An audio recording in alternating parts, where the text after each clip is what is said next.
निर्जा, तू हा जो प्रयोग केलेला आहे त्याचं नाव काय आहे?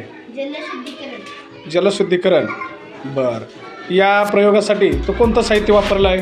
बॉटल, कोळसा, वाळू, कापड आणि पाणी. बरं, कशा प्रकारे हा प्रयोग तयार केलेला आहे तो मला जरा सांग.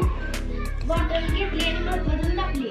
नंतर त्याला कापड बांधलं.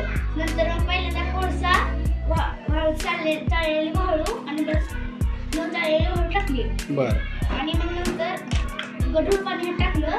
परत थोड्या वेळा बघितलं तर खाली स्वच्छ पाणी पडू लागलं. हां, स्वच्छ पाणी खाली साठले दिसतं. दाखव बरं जरा पाणी ते.